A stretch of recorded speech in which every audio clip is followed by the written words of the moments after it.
The following program may contain coarse language, violence, nudity, mature subject matter, or scenes which may not be suitable for all viewers. Viewer discretion is advised. All Hit Radio.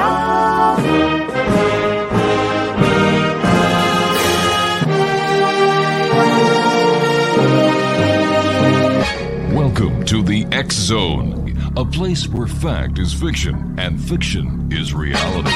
Now, here's your host, Rob McConnell. And welcome back to the X Zone, everyone. I am Rob McConnell. We're coming to you from our broadcast center and studios in St. Catharines, Ontario, Canada. Now, if you'd like to send me an email, xzone@xzoneradiotv.com, and on all social media sites, X-Zone Radio TV. And we're coming to you around the world tonight on the Talkstar Radio Network, Mutual Broadcast Network, X-Zone Broadcast Network, and on Channel 32 now on Simul TV. My guest this hour is a good friend of mine. Not only is he a good friend of mine, but he's also the host of Paranormal Stakeout here on the X-Zone Broadcast Network. And I'm talking about our good friend, Larry Lawson. And last week, Larry had a guest on for the second time. And I had actually had this guest on a couple of times on my show here on the X-Zone. His name is Ronny Dawson. And Ronny is, how would I best explain Ronny? This is a tough one. I'm going to bring my good friend here and former police officer, Larry Lawson, in to help me out here. Hey, Larry, how are you, buddy? Hey, Rob. Thanks for having me on the show. Good seeing you. It's good seeing you too, my friend. How would you describe Larry Lawson? Larry Lawson. Whoa, Larry Dawson. I mean, and then I'll tell you how I would describe him. No, you've had him on your show Larry twice. Dawson or Ronny Dawson? Oh, geez, did I say Larry Dawson? I'm sorry. You did. See how you influence me, old friend? All right, let's try this again. How would you classify or describe Ronny Dawson? He has quite the imagination. Mm-hmm. He tells a story that kind of stretches the imagination to the point where you have trouble believing it. Yeah. I guess that's the kindest way to put it. Not sure why, and I guess that's the question you want to ask sometimes when you have guests: is why? Yeah. What's the purpose of the story? Now, you had him on twice. Yes. And I know the first time you didn't get exactly where you wanted to get with him because you and I had talked about him, and I know you listened to the reruns of my show. Mm-hmm. The fact that he claims to have had sex with multiple extraterrestrials, the fact that he claimed that he had a home invasion by 18-inch aliens, I always wanted to ask him, were these the same aliens that you had sex with, like 18 inches? And if you did you tear them limb to limb? Well, I think he answered that, and there were two different sets of aliens, actually. Here's the issue. Going back to that original show. Yeah, we didn't get where I wanted to go because he actually has quite a bit of information out there, and he does enjoy talking about it. He is very animated, and he doesn't tell a story a lot different than some of the others that we've heard. Exactly. But then it starts to get a little bizarre. And I want to couch all of this, Rob. Okay. I don't know where his head's at. So let's put that out right. Okay. Now. I don't know where his head's at. Let me say this, that to our listeners, that his story is very questionable. It is, and it's simply because of my police background, certainly yours also. There are certain things that we would expect a rational person, even under stress, to do. Yeah. And that didn't occur. And when I did question him on some of that, he couldn't, like, why didn't you call the police after your home was torn up? Yeah. And he really couldn't answer that, except to say, well, nobody would believe me. Well, then why are you actually telling the story all over the internet if nobody believes you? Why didn't you take pictures? Why didn't you take pictures was another question. And we did not get to where the whole story the first time. Mm-hmm. And that's why I had him back on the second. Now, when I say what's in his head, what's his goal? What is his reason for telling the story? Some of the stuff, okay, sounds a little weird, but I want to have an open mind. I firmly believe that having an open mind and allow folks to tell their story. I'm not going to judge. But then we're getting into stuff that's really it pales with the truth, frankly. and a lot of it has to do with his face-to-face confrontation with aliens. I mean, I flat out asked him, he talked about having sex with this blue alien. And I got to mention this. I did go back over my notes. First time he was with me, he talked about having sex with the blue alien that looked like the cat. Right. Second time he said, the blue alien, it wasn't the blue alien. The other one looked like the cat, but he still was with the blue alien. Exactly. Yeah. So, you catch little things like that. But why did he do it? Is it because he wants to be famous? Is it because he really believes it happens? And that's one thing, Rob, I want to be careful of. There are folks out there that truly believe this happened. Sure. Doesn't mean it did. Okay. We weren't there. We weren't there, but it doesn't mean it happened either. But we don't always know what their purpose is. So that's why I say I want to couch how I phrase this. Is he just a flat out liar that wants to have his name in the paper? I would think he'd pick a better story, personally. But why would he? Because his story is different. You see, that's what makes his story different. Absolutely. And plus, don't forget that when he's telling his story, it parallels so many others until you get to the home invasion with the 18-inch extraterrestrials. Then it also differs when he starts talking about the blue cat lady. And by the way, I loved that one line you used during your show about it being doggy style. He said it. I just questioned him. He said they did it doggy style, and I asked if he did it doggy style with the cat lady. It kind of just came out. I apologize to my audience for that. But you don't need to. I would have asked him if it was perfect. Well, far be it for me to. Sorry, it just was. And then I asked him if he had told his wife about it. And he said, yeah. And I'm like, dude, there were just some things there that didn't make sense. And you're right about this. That is one of those catches that people will want to listen to him more. But unfortunately, he wasn't able to provide any actual evidence with it. Now, once again, we got to keep an open mind. Rob, we don't know that it didn't happen. We are surmising it didn't happen. We did not know that it didn't happen. And I want to make that clear. And we don't know that if it actually did happen or if it just happened in his head or he's just trying to be a sensationalist. And I think that's a problem with a lot of folks that get on the air and like to tell their stories. Are they really wanting to help and solve the question, or are they just wanting to be the star for a minute? Well, you know what, Larry, over the years doing this show, one of the little things that I look for that tend to make the story that I'm going to hear more credible than not is when a guest will say, "You're not going to believe this, but."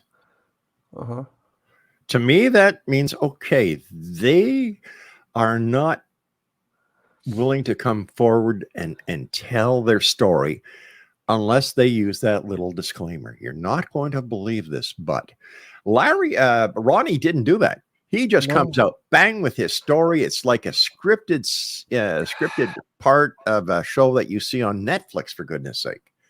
Yeah, and maybe that's where it was heading. I don't know.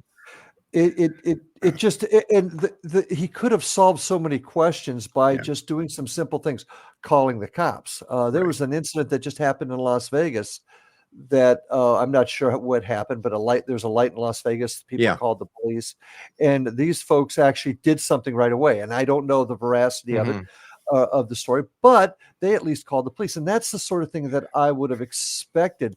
And he did tell part of the story where his friend had a video camera and was supposed to tape it and did not. Right. I get that. I actually get that. People freeze and they don't think about what they had been planning to do when they freeze. So I actually could get that. All right, that's within the realm of possibility. But then all the things that happened in his house, being frozen in bed, lots of stories like that. Exactly. But then he tears up the house, and he's wanting to go hunt the aliens, but he's not willing to call the cops. And here's where I had the problem. But he's willing to get on, and he's been on many shows. He's been a speaker at conferences, and he's willing to tell the story there. But when you can actually put it all together, he didn't. So that's what concerned me the most. You know me, I believe there are things out there that we cannot explain. I do. But I'm not sure what they are yet. And that's what I endeavor to find out, to find those answers. But there's got to be some common sense involved too. And I didn't feel it there. And that's another reason why I wanted to have him back on the show. I wanted to talk with him a little bit more about it. And then when he changed the colors and the I won't say gender, but species of the aliens, that concerned me. That concerned me. And then changing his story a little bit. Unfortunately, that's what I did for a living: listen to stories and listen to how folks change them. So that did concern me. But once again, what was the motive? I did not believe the story, and I even told him at the end. I said, "Look, I'm trying to be respectful, but this one's hard for me to swallow."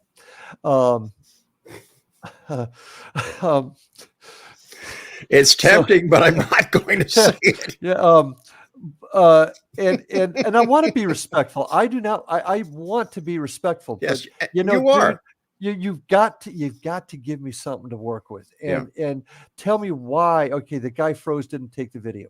I get that. That happens in real life. It happens when people are having a crime committed in front of them. Sure, but there's too much. I'm sorry. Go ahead. No. I agree with you 100%. But from what I understood, he knew when these UFOs were going to be coming. He knew where to go to see these UFOs and have contact. His story, like I said, to a certain point, sounded just like every other UFO story that you hear. And then when it goes to I've never heard of an alien house invasion before with 18-inch aliens. I've never heard that in 32 years. Never heard that. Then with the different species of the extraterrestrials that he, had made love to, I've heard that one or two times. But the question that you asked that he couldn't answer was, why him? Why was he chosen to be the emissary between, the aliens and Earth? Why would the aliens pick a truck driver to be their emissary? Well, in fairness, all right, they may not know exactly who they are connecting with.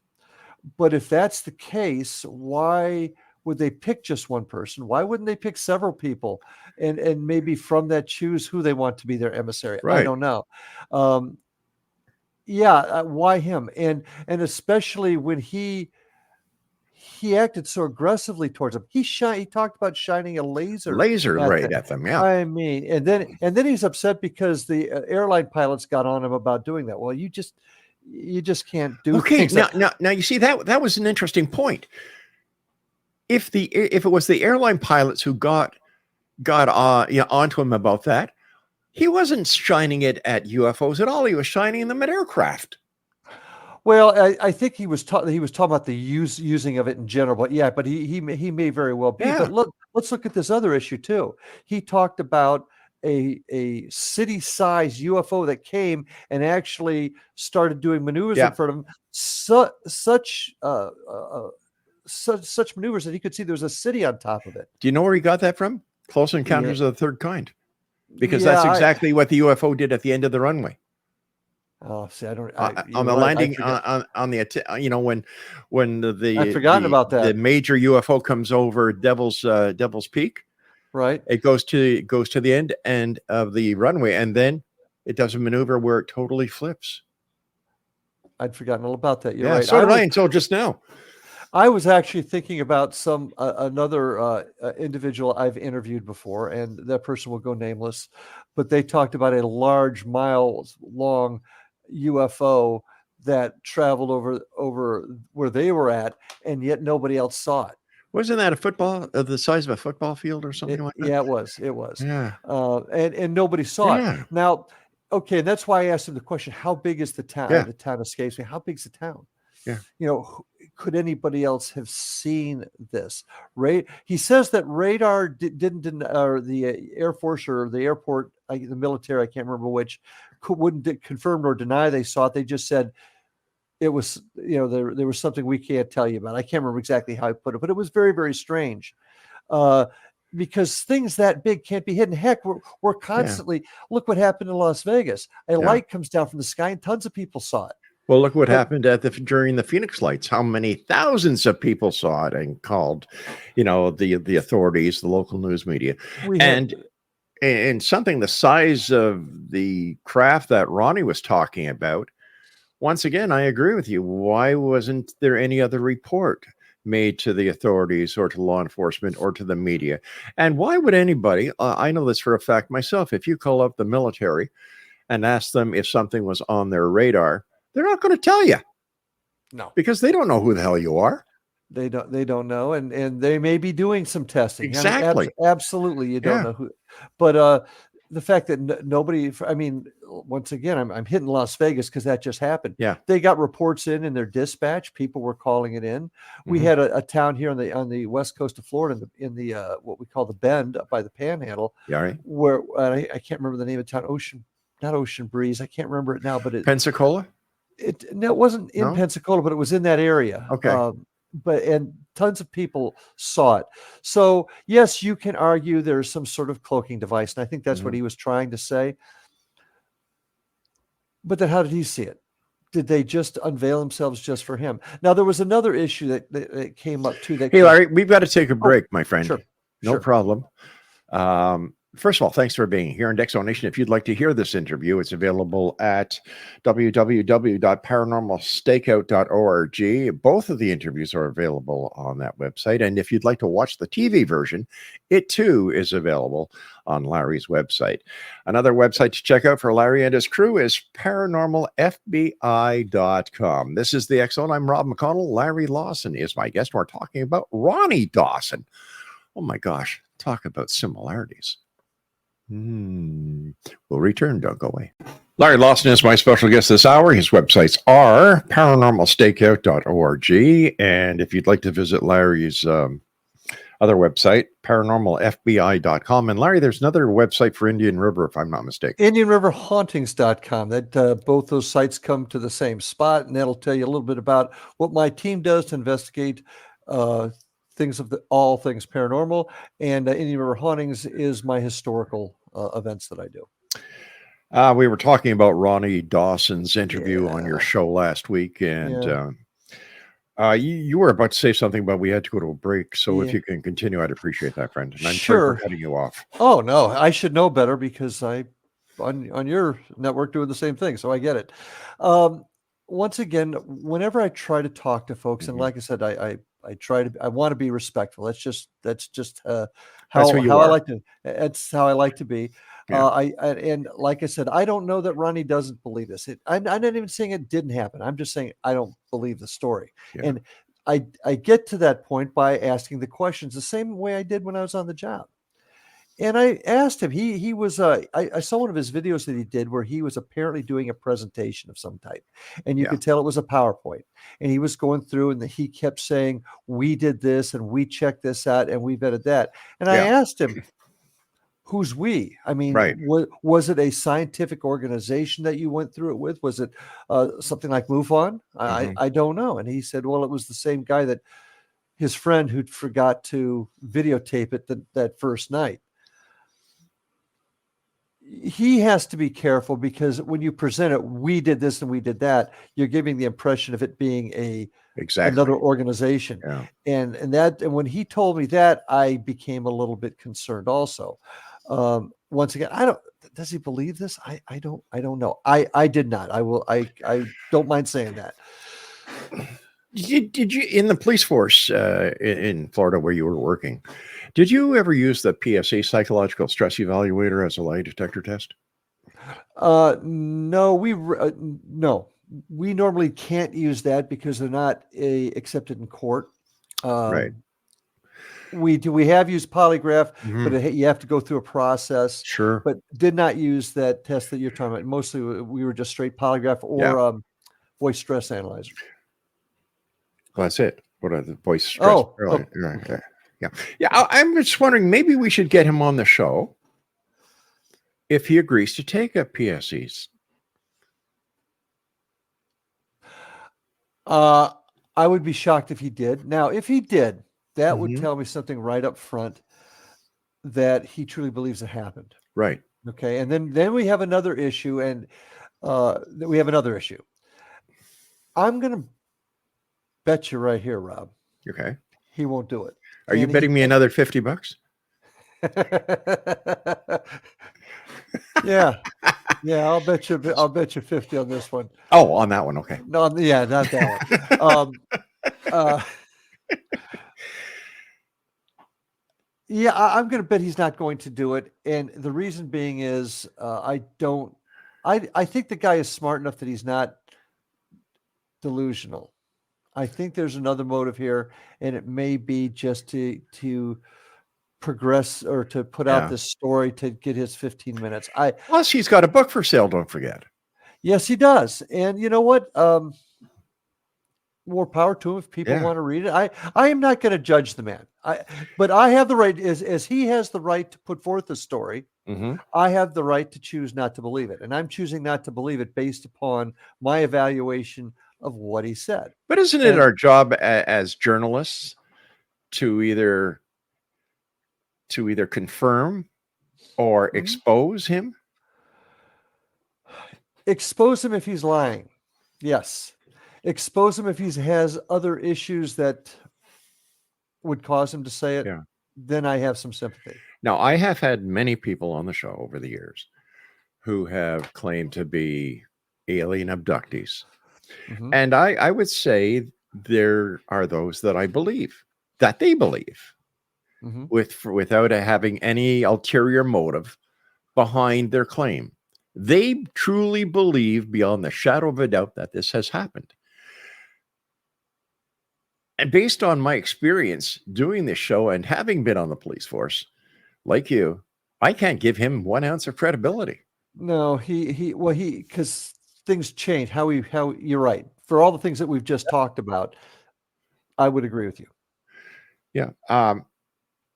And I think it's people like this who are, who do more damage than good, because people who have had the experience listen to this and they say, "Oh, shoot, here we go again. I'm not going to tell anybody my story because now nobody's going to believe me." And it's shows like yours, Larry, that give these people the opportunity of coming on and telling their story because of the way that you conduct your show, the way that you conduct your questioning. So, hats off to you for having this video.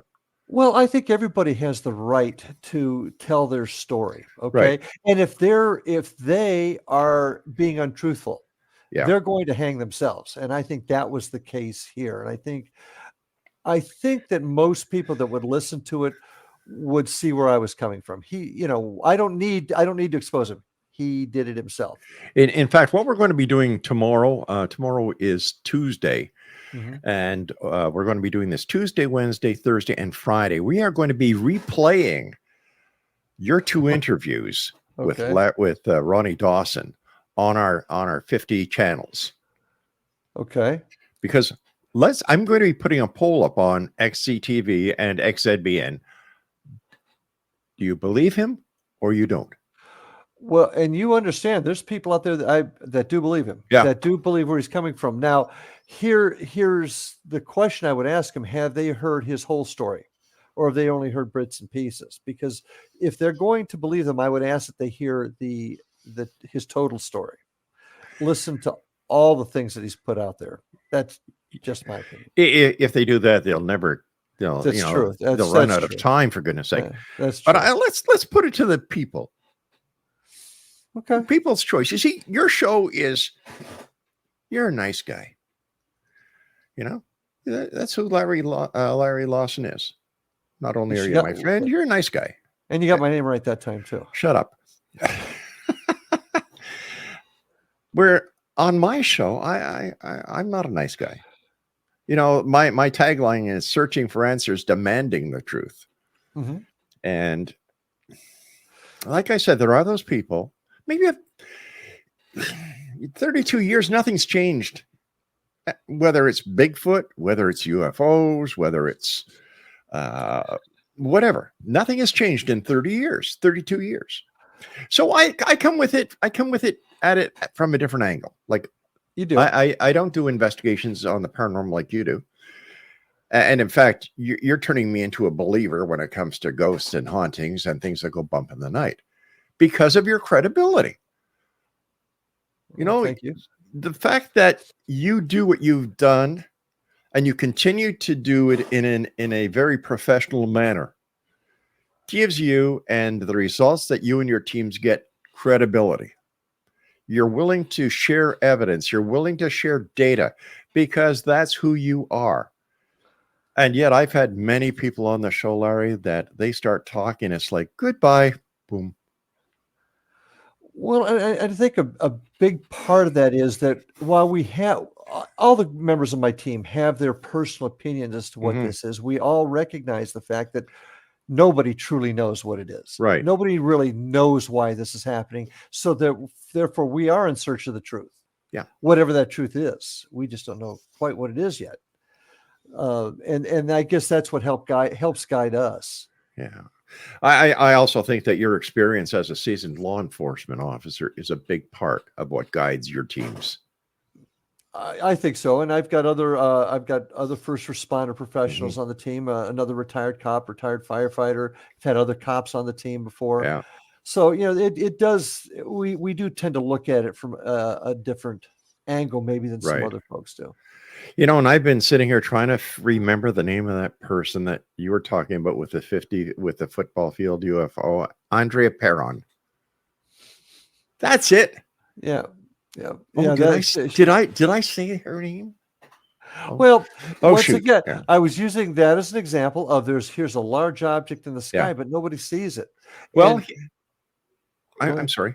Daryl Sims, who claims to have been a former CIA agent, who worked with Dr. Roger Lear on the extrication of alien implants, said that there is a 300-mile wide, 100-mile high UFO circling the Earth. And, you know, so I guess a mile wide or, you know, isn't that bad. But once again, these claims are being made. And because he claims he was with the CIA, and by the way, the CIA have no knowledge of who the hell he is, he can get away with it. No one's going to question his statements because of who he claims he is. Well, I'm going to go back to something you just said a minute ago. Okay. You in talking about my group and the fact that we're willing to share data and information to other teams so that we can all put it together to find out what the big picture is. Yeah. This is an example of that not happening. If that is actually out there, I'm sure I don't know who this gentleman is. I'm sure he's not the only one that knows about it. Oh, yes, he is. He no one else has ever come on their show, Larry, in 32 years and talked about it except him. Okay, well, but here's my point. Sorry. If he was to share this information and it was able to be corroborated through sharing it with other professionals in the field, we'll use that term. Okay. Then they can cooperate together, and then you don't just have him, but you have several legitimate organizations that say, "Yep, we found it too." But if he's not sharing information, and then you got to ask the question why he's not sharing the information, you can't prove anything, and that's a mistake a lot of people make. They don't spend the time to nurture relationships and share this information because that's the only way we're going to find the answers to this. You know, one of the questions that I asked when I was interviewing him was, are there any astronomers or junior astronomers who are able to, you know, to collaborate your claims? Have there been any whistleblowers who were able to, you know, and the list went on and it was always no. Well, how did you get this information? I can't tell you. It's classified. Yeah. Well, that's kind of changing now, though, isn't it? Now, It sure is. I don't know where you're at on this. Okay. I am not the seasoned UFO guy. My side of the fence tends to be more on the spiritual ghost side. But now we're getting all these whistleblowers coming out all over the place, providing information. And or are they providing disinformation? Okay, yeah, could be. But here's once again the point: people are now talking about it. People are now sharing information. So has this information come out from any of these other whistleblowers? What information are they sharing? Hearsay. It's all hearsay. There's no evidence to substantiate any of the claims that David Grush is making. None. Oh, I agree. I agree with what you're saying. What I'm getting at is other people are now talking about it. Well, of course. So when are the stories going to start becoming similar? I get you. But here's my question. With all the computer hacking that is going on, okay, if there was information on UFOs held within a computer bank somewhere in the United States, don't you think that China or Russia would not be trying to access this information? Because if they could do that, if they could prove to the American people that their government has been lying to them bold-facedly since 1947, that would be a coup for them. It would, and I can't answer that question. I mean, I think, if I had a balloon, I could probably, float it around and find some information, though. Never mind. I got it. We got to go for our final break. Stand by, old friend. I could go so many ways with that balloon story, but that's for another show and another day. Larry Lawson is my very special guest. And as you know, members of the Exo Nation, I don't give many people a vote of credibility, but I know Larry personally. I've seen him work, and I know his team. Credibility, integrity, and honesty is what they're all about. Visit them at FloridaParanormalFBI.com. And, of course, his show is paranormalstakeout.org. We'll be back as we wrap up this hour here in the X Zone with yours truly, Rob McConnell, and my very special guest, the one and only Larry Lawson. We'll be back. Don't go away. And welcome back, everyone. Larry Lawson is my very special guest, www.paranormalfbi.com, as well as his radio TV show website, which is paranormalstakeout.org. As always, my good friend, thanks very much for being with us. And thank you for the great work that you do. We've got about 10 minutes left, according to my producer, who's sitting on the other side of the glass, giving you a thumbs up because he loves where you're coming from and he loves your show. We've talked about UFOs, and I think we made an excellent case. And I would imagine that, as far as I'm concerned, I want to believe, Larry. I really want to believe, but I want to see the proof. I think we all do. Yeah. I think we all do. Now, my question is, how in the name of heavens can the claims being made by David Grush be legitimate? Because my question is, didn't he not take an oath of secrecy as a member of the military and intelligence officer, that no matter what happens because of his clearance, mum's the word? And when a whistleblower does this, I have to look at the reasoning why they do it. Is it a matter of national security? Is somebody going to die if they don't blow this whistle? Even then, you take an oath. That's your bond. You as a police officer, I know for a fact, we were privy to information, information that we took an oath not to share. Cases that we were working on were classified in the police manner. Information that was around the computers was kept within us. I think that ufologists at times do more harm and cause problems with national security themselves by pushing and pushing and pushing and pushing, because there's things we need to know and there's things we don't need to know. I, for one, sleep very comfortably at night, knowing that there are men and women around the world who at a moment's notice will give their life to defend my freedom and democracy. And I Absolutely. believe, Larry, that a lot of times these UFO investigators, researchers, conspiracy theorists are doing more harm than good. And I don't think they understand it. I don't think they're capable of understanding the danger that they themselves cause to freedom and national security. I cannot disagree with you, but like you, like we all did in law enforcement, many times when we investigate crimes or why people do what they do, we look at their motives. Yes. Motives can come from a couple of different places. First is greed and the desire to be, in this case, maybe the desire to be famous. Could that be part of it? Could some of these people, and I fully admit to you that you have talked to many more folks in the UFO field than I have. But do they feel in some way that what's happening is endangering their country and they feel they have to do something? Could that be their motive? Another January the 6th?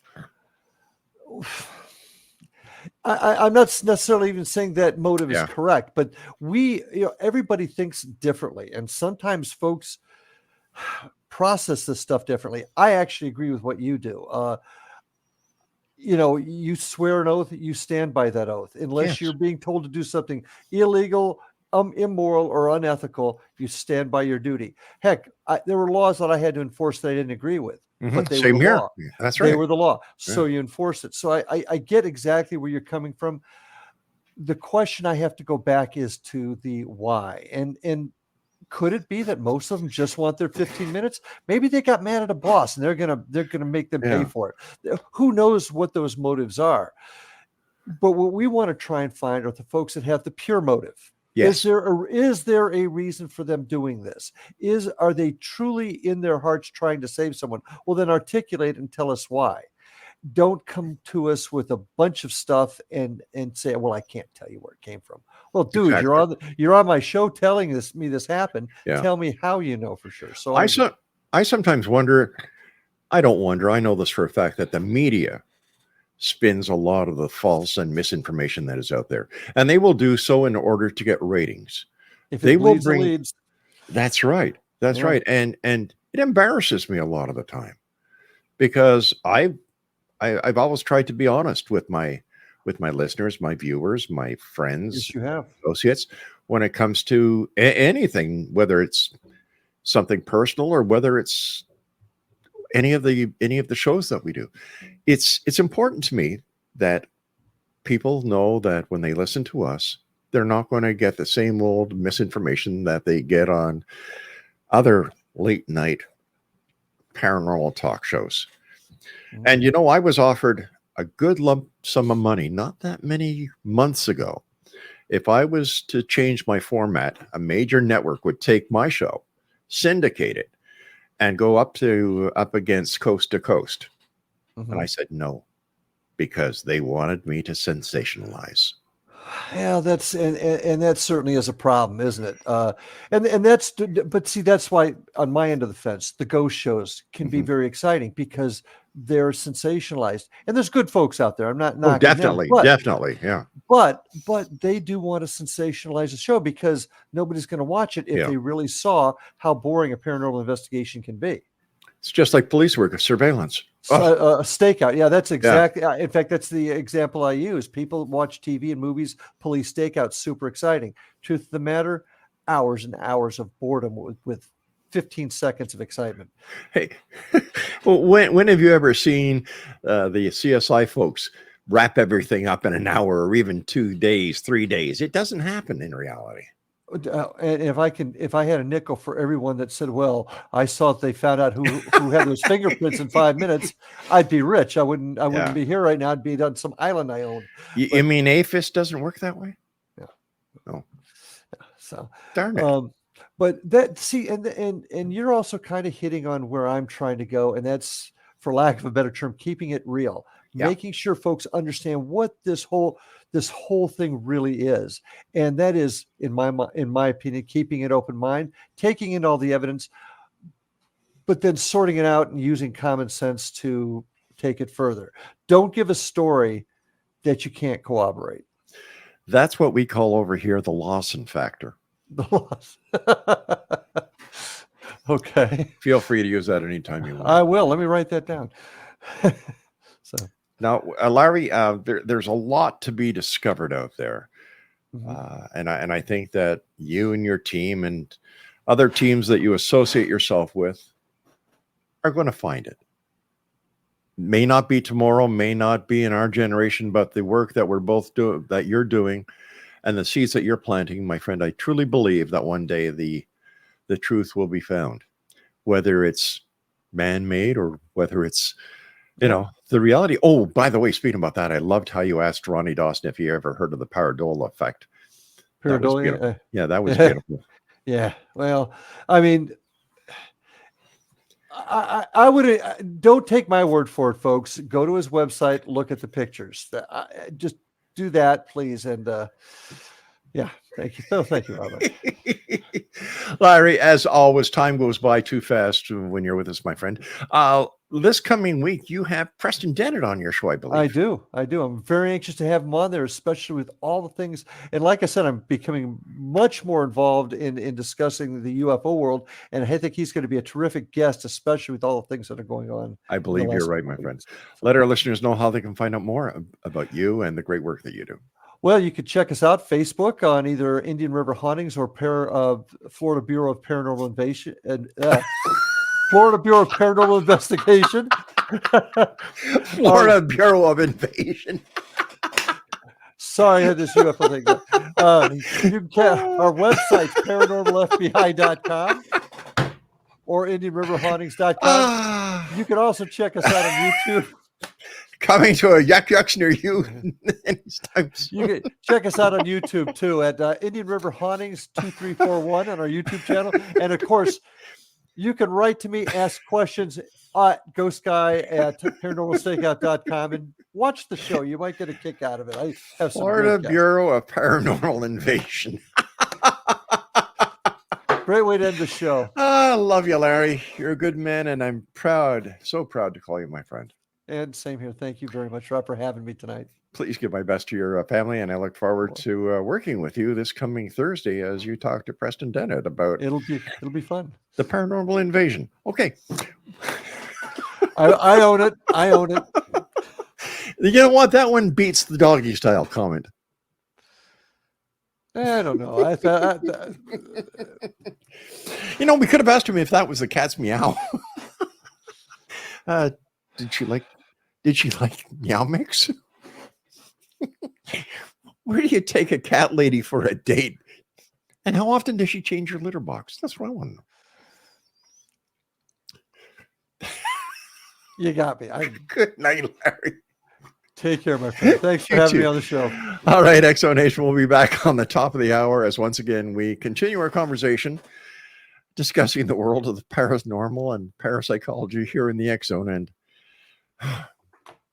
how soon we're going to be invaded. Oh, you and my friend make me laugh sometimes. Have a good night, my friend. You too, Larry. Good night.